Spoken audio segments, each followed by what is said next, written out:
दिनैनिफ्राय जुदि सोरबाफोर जोमैखौ हेरेसमेन्ट होयोब्ला बिनि फिननायखौ आं होगोन।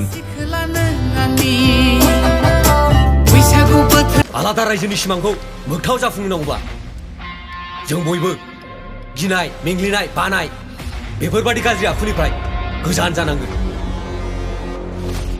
गिबियावनो आङो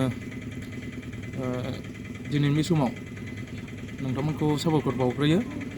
जोंहा फैनो गोनां जानो गोनां दानि बर' सावथुन, जोङो बे बर' सावथुनखौ दानि फैगोन 30 तारिख आरो 1 तारिखआव दिन्थिनो थाखाय आखायाव लादों। बे बर' सावथुननि मुङानो जाहैबाय मोसा। जोङो गिबियावनो मोसा देखायनो थाखाय आखायाव लादों आरो नेक्स्ट हराव जोंहा दानि जानाखि ट्रेलार होबाय थानाय जांख्रिथायनि थैसोम, जोङो बेखौ लास्ट हराव दिन्थिनो थाखाय आखायाव लादों। बेनि थाखायनो साफ्रोमबो बर' सावथुनखौ मोजां मोनग्रा आइ आफा, बिदा फंबाय, बिब' बिनानाव साफ्रोमखौबो जाहाथे लैहोर लैहोर फैनानै जोंखौ मदद होफैयो। जोंहा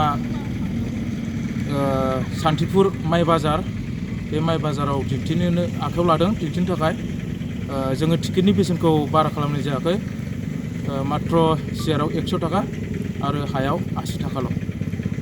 बेनि थाखायनो गले गले खावलायहरनाय जायो बर' सावथुनखौ मोजां मोनग्रा साफ्रोमबो रायजो राजा, आइ आफा, बिदा फंबायमोनखौ जाहाथे जोंखौ लैहोर लैहोर फैनानै गावनिनो आंगोनि बर' सावथुन होननानै बयबो जाहाथे थुलुंगा होफैयो, बेखौनो आङो मिजिंथिबाय।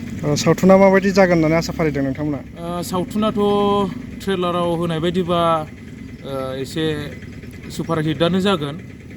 बयबो नुखाबायानो मोसा, आरो जोङो नेक्स्टआव दिन्थिगोन जांख्रिथायनि थैसोम।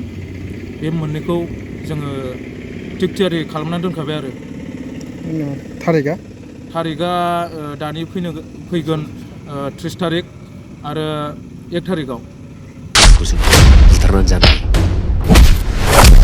नोंसोर आंखौ बुथारनो? मोसासो आं, मोसा!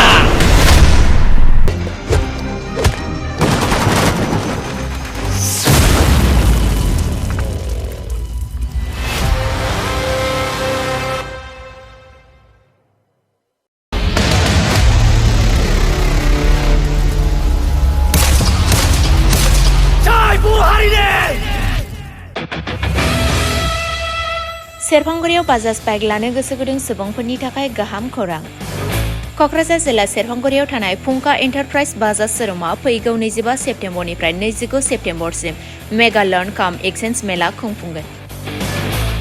बायगिरि नोंथांमोनखौ मिथिहोहरनाय जायोदि डाउन पेमेन्टआ आरसि इन्सुरेन्स लाफानानै 10,999 रांनिफ्रायनो जागायगोन आरो 500 रां होग्रोनानै गोसोबायदि बाइकखौ आवग्रिना दोननो हागोन।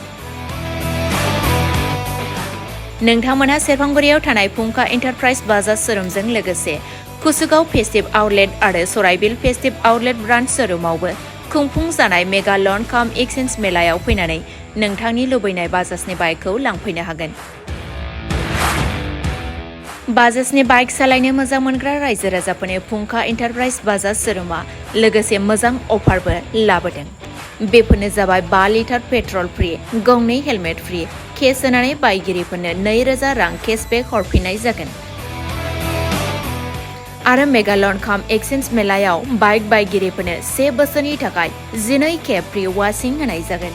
आबुङै मिथिबावनो थाखाय 6003817191 नङाब्ला 9101547892 आरो 9101598021 जामबुं नम्बराव खौरां लाहरनो हागोन।